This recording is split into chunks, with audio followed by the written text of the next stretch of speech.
Hi ಎಲ್ಲರಿಗೂ ನಮಸ್ತೆ, welcome back to my channel. ಎಲ್ಲರೂ ಹೇಗಿದ್ದೀರಾ? ಎಲ್ಲರೂ ಚೆನ್ನಾಗಿದ್ದೀರಾ ಅಂತ ಅಂದ್ಕೊಂಡಿದ್ದೀನಿ.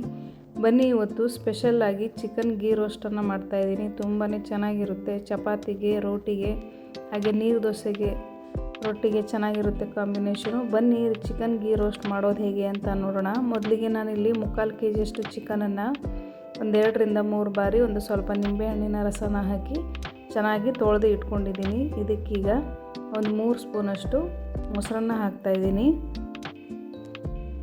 ಇದಾದ ನಂತರ ಒಂದು ಅರ್ಧ ಚಮಚದಷ್ಟು ಅರಿಶಿನ ಪೌಡ್ರನ್ನ ಹಾಕ್ತಾಯಿದ್ದೀನಿ.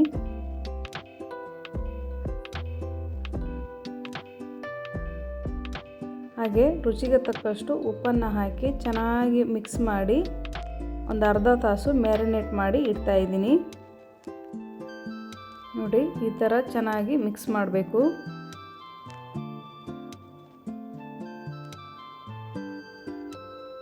ಮಿಕ್ಸ್ ಮಾಡಿ ಈ ಕಡೆ ಚಿಕನ್ ಮ್ಯಾರಿನೇಟ್ ಆಗಲಿ, ಈ ಕಡೆ ಮಸಾಲೆನ ರೆಡಿ ಮಾಡ್ಕೊಳ್ಳೋಣ. ಮೊದಲಿಗೆ ಒಂದು ಒಲೆ ಮೇಲೆ ಒಂದು ಬಾಣಲೆನ ಇಟ್ಟು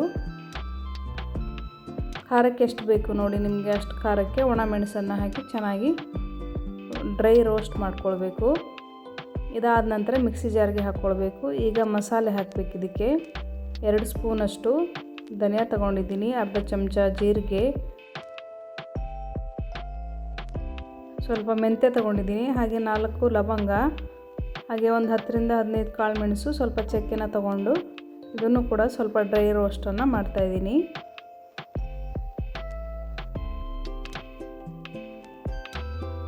ಇದೆಲ್ಲ ಡ್ರೈ ರೋಸ್ಟ್ ಆದ ನಂತರ ಮಿಕ್ಸಿ ಜಾರಿಗೆ ಹಾಕ್ಕೊಳ್ಳಿ. ಹಾಕಾದ ನಂತರ ತಣ್ಣಗಾದ ನಂತರ ಚೆನ್ನಾಗಿ ಇದಕ್ಕೀಗ ಇನ್ನೊಂದು ಸ್ವಲ್ಪ ಇಂಗ್ರೀಡಿಯೆಂಟ್ ಇದೆ ಹಾಕಿ ಚೆನ್ನಾಗಿ ನುಣ್ಣಗೆ ರುಬ್ಕೊಳ್ಬೇಕು. ಇದಕ್ಕೀಗ ಸ್ವಲ್ಪ ಹುಣಸೆ ಹಣ್ಣನ್ನು ಹಾಕ್ತಾಯಿದ್ದೀನಿ. ಹಾಗೆ ಸ್ವಲ್ಪ ಬೆಳ್ಳುಳ್ಳಿ ಮತ್ತು ಶುಂಠಿನ ಹಾಕ್ತಾಯಿದ್ದೀನಿ. ಹಾಕಿ ಚೆನ್ನಾಗಿ ನೈಸಾಗಿ ರುಬ್ಕೊಳ್ಬೇಕು. ಹಾಗೆ ಅದೇ ಬಾಣಲೆಗೆ ಒಂದು 3 ಚಮಚದಷ್ಟು ತುಪ್ಪನ ಹಾಕ್ತಾಯಿದ್ದೀನಿ. ಮನೆಯಲ್ಲೇ ಮಾಡಿರುವಂಥ ತುಪ್ಪ ಇದು.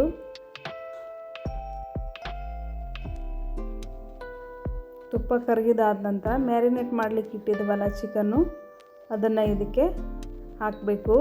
ಫ್ರೆಂಡ್ಸ್, ನೀವೇನಾದರೂ ನಮ್ಮ ಚಾನಲ್ನ ಹಾಗೆ ಸಬ್ಸ್ಕ್ರೈಬ್ ಮಾಡದೆ ನೋಡ್ತಾ ಇದ್ರೆ ಮೊದಲು ಚಾನಲ್ನ ಸಬ್ಸ್ಕ್ರೈಬ್ ಮಾಡಿ, ಲೈಕ್ ಮಾಡಿ, ಶೇರ್ ಮಾಡಿ, ಹಾಗೆ ಕಮೆಂಟ್ ಕೂಡ ಮಾಡಿ. ಹಾಕಿ ಚೆನ್ನಾಗಿ ತುಪ್ಪದಲ್ಲೇ ಫ್ರೈ ಮಾಡಬೇಕು. ಚೆನ್ನಾಗಿ ಒಂದು 5 ನಿಮಿಷ ಚೆನ್ನಾಗಿ ಫ್ರೈ ಮಾಡಬೇಕು.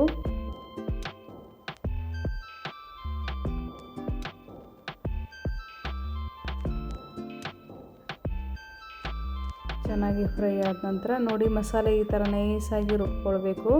ನೋಡಿ ಚಿಕನ್ ಈಗ ನೀರು ಬಿಟ್ಟಿದೆ. ಈ ಟೈಮಿಗೆ ರುಬ್ಬಿದ್ವಲ್ಲ ಮಸಾಲೆ ಅದನ್ನು ಹಾಕ್ಕೊಳ್ಬೇಕು.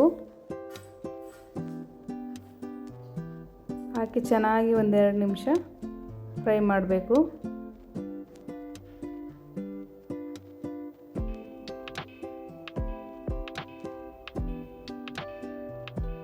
ಫ್ರೈ ಆದ ನಂತರ ಒಂದು 5 ನಿಮಿಷ ಮುಚ್ಚಳನ ಮುಚ್ಚಿ ಚೆನ್ನಾಗಿ ಬಾಯ್ಲ್ ಮಾಡಬೇಕು. ಈಗ ಇಷ್ಟು ಬೆಂದಿದೆ. ಈಗ ಇನ್ನೊಂದು ಸ್ವಲ್ಪ ಡ್ರೈ ಆಗಬೇಕಲ್ವ, ಹಾಗಾಗಿ ಇನ್ನೊಂದು ಸ್ವಲ್ಪ ಬೇಯಿಸಬೇಕು ಮುಚ್ಚಳನ ಮುಚ್ಚಿ.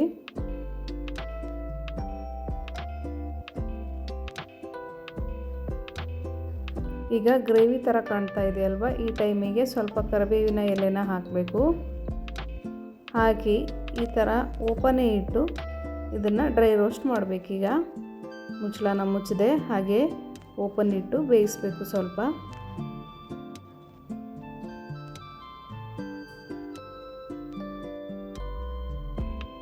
ಈಗ ಮುಚ್ಚಳನ ಮುಚ್ಚಿ ಒಂದು 5 ನಿಮಿಷ ನೋಡಿ ಈ ಥರ ಆಗುತ್ತೆ.